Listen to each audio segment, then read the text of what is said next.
यह खराब हो हालात 365 दिन 24 घंटे हर पल हर वक्त करने आपको खबरों से रूबरू। हम हैं यहाँ,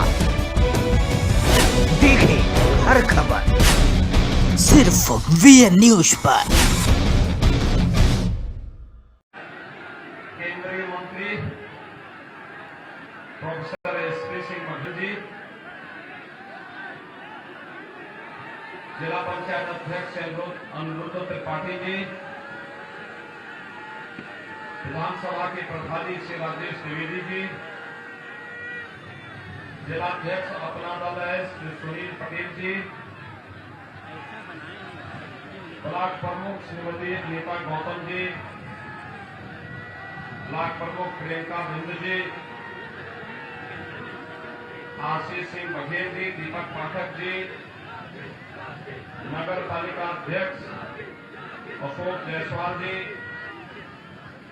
और माननीय विधायक जनपद अमरोहा श्री राजीव तरारा जी और भारी संख्या में भदोही विधानसभा सीट से जुड़े हुए मेरे सभी उपस्थित भाइयों बहनों, मैं अपनी हस्तशिल्प के लिए विख्यात भदोही के सभी हस्तशिल्पियों का हृदय से अभिनंदन करता हूं और आप सभी भाइयों बहनों का भी हृदय से स्वागत करता हूं। भाइयों बहनों, 6 चरणों के चुनाव की प्रक्रिया पूरी करने के बाद 7वें चरण में आप सबका आह्वान करने के लिए आज मुझे भदोही जनपद में आना पड़ा है। याद करिए, 5 साल पहले भी मैं आया था, तब भी रविन्द्रनाथ त्रिपाठी के पक्ष में मैंने आपके लिए सभा की थी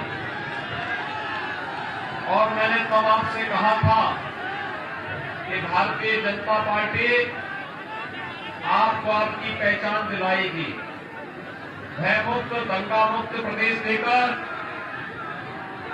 विकास की प्रक्रिया को आगे बढ़ाते हुए गरीब कल्याणकारी योजनाओं को मजबूती के साथ आगे बढ़ाने का कार्य भारतीय जनता पार्टी की सरकार करेगी।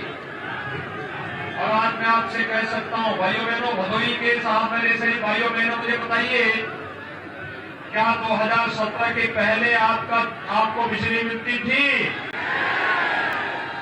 आज मिल रही है कि नहीं मिल रही है? बिजली देने में कोई भेदभाव तो नहीं होता है। कोरोना कालखंड में फ्री टेस्ट, फ्री उपचार, फ्री में वैक्सीन और सबको वैक्सीन ये प्रधानमंत्री मोदी जी के मार्गदर्शन में हुआ। आप मुझे बताइए कि वैक्सीन का पैसा तो नहीं लिया किसी ने? कितने लोगों ने वैक्सीन लगाया है? वैक्सीन का पैसा तो नहीं लगा है। याद करना, अगर सपा बसपा की सरकार होती, इस वैक्सीन को भी लोग मार्केट में ब्लैक कर देते। आप मुझे एक बात बताओ, कोरोना कालखंड में गरीबों को महीने में 2 बार राशन मिला है कि नहीं मिला है? दाल, तेल और नमक क्या 2017 के पहले भी मिलता था क्या? 2017 के पहले भाइयों बहनों, यही गरीब का राशन सपा के गुर्गे या बहन जी का हाथी खा जाता था और गरीब को कुछ नहीं मिलता था। आज तो गरीब को मकान भी मिल रहा है, आज तो गरीब को शौचालय भी मिल रहा है, आज गरीब को विद्युत का कनेक्शन भी मिल रहा है, रसोई गैस का सिलेंडर भी मिल रहा है। और हमने तय किया है 10 मार्च के बाद जब सरकार बनेगी तो भाइयों बहनों, अगले 5 साल के अंदर हर दीपावली और होली पर उज्ज्वला योजना के लाभार्थियों को एक रसोई गैस का सिलेंडर भी फ्री में उपलब्ध करवाएंगे। बेटी की शादी के लिए कन्यादान की राशि को अब 51,000 से बढ़ाकर के 1 लाख करेंगे। पिछले 5 साल 5 लाख नौजवानों को सरकारी नौकरी और 2 करोड़ से अधिक नौजवानों को रोजगार और स्वतः रोजगार के साथ जोड़ा गया। अगले 5 साल के लिए हर परिवार के एक सदस्य को नौकरी, रोजगार और स्वतः रोजगार के साथ जोड़ने के बड़े लक्ष्य के साथ हम कार्य कर रहे हैं। टैबलेट और स्मार्टफोन वर्तमान में प्रदेश के नौजवानों को वितरित हो रहे हैं। समाजवादी पार्टी ने कंप्लेंट की है। हमने तय किया है 10 मार्च के बाद सरकार बनेगी तो अगले 5 साल के अंदर 2 करोड़ नौजवान को टैबलेट और स्मार्टफोन फ्री में उपलब्ध करवाने का काम करेंगे। भाइयों बहनों, सपा के लोग परेशान हैं, ये पैसा कहां से आ रहा है। मैंने कहा देखो, तुम्हारी संवेदना तो गरीब के लिए नहीं, नौजवान के लिए नहीं थी, बुजुर्गों के लिए नहीं थी, महिलाओं के लिए नहीं थी, पेशेवर माफिया अपराधी और दंगाइयों के प्रति थी, आतंकवादियों के प्रति थी। इसलिए विकास नहीं करा पाए। समाजवादी पार्टी का एक नेता मुझसे बहस कर दिया, कहा कि हमने ही विकास कराया। मैंने कहा कोई एक विकास को बताओ। तो भाई बहनों, उन्होंने क्या बताया मालूम है? उन्होंने गिनाया, उन्होंने मुझे बताया कि समाजवादी पार्टी ने अपने कार्यकाल के दौरान हर गांव में कब्रिस्तान की बाउंड्री वॉल बनाई है। और भारतीय जनता पार्टी की बात जब आती है तो भाइयों बहनों, अयोध्या में भगवान राम के भव्य मंदिर के निर्माण का कार्य भारतीय जनता पार्टी की गठबंधन सरकार के समय हो रहा है। काशी में बाबा विश्वनाथ के भव्य धाम का निर्माण प्रधानमंत्री जी के कर कमलों से उद्घाटन हो चुका है। मथुरा सज रही है, संवर रही है।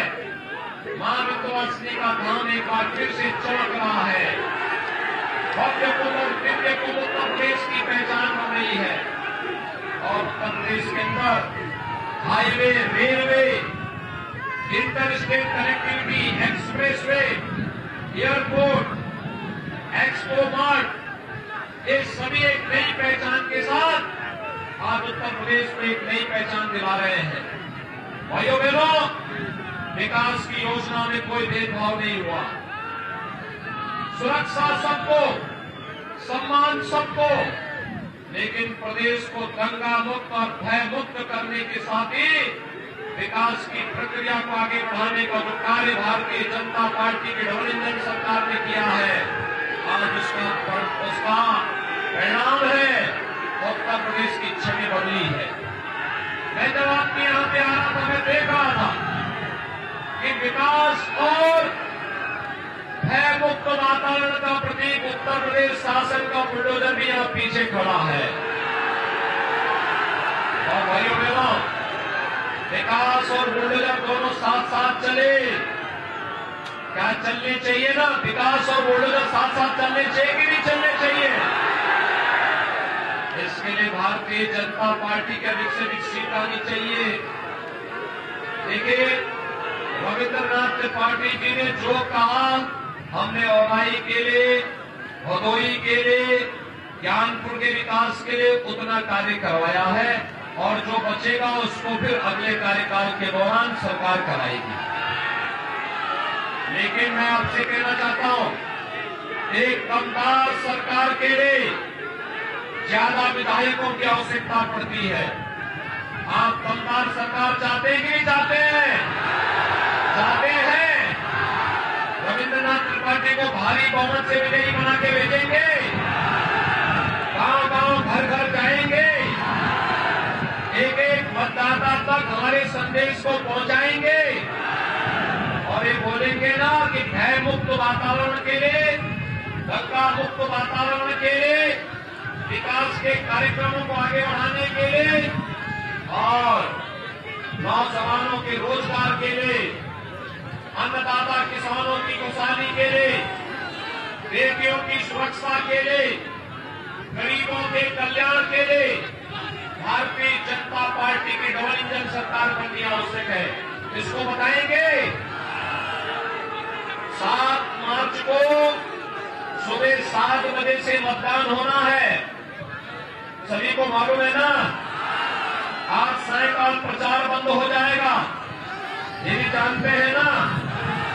तो आप लोग अगले 24 घंटे घर घर जाकर के रविंद्रनाथ त्रिपाठी बनकर के कमल के चुनाव चिन्ह पर वोट मांगेंगे। भाइयों बहनों, रविंद्रनाथ त्रिपाठी को भारी बहुमत से विजयी बनाएंगे। शर्त 1, चुनाव के दिन पहले मतदान, फिर जलपान। पहले मतदान सभी लोग करेंगे। दोनों हाथ ला करके मेरे साथ बोलो। फिर दोनों हाथ ला करके भारत माता की, भारत माता की, भारत माता की।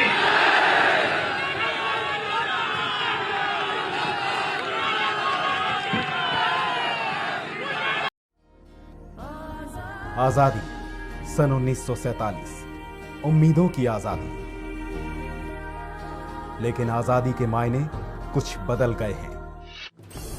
भ्रष्टाचार, भूखमरी, गरीबी, बेरोजगारी, रिश्वतखोरी, लूटपाट।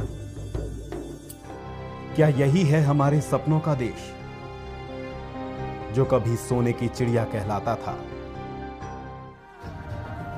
बदलाव लाना होगा, सोच बदलनी होगी।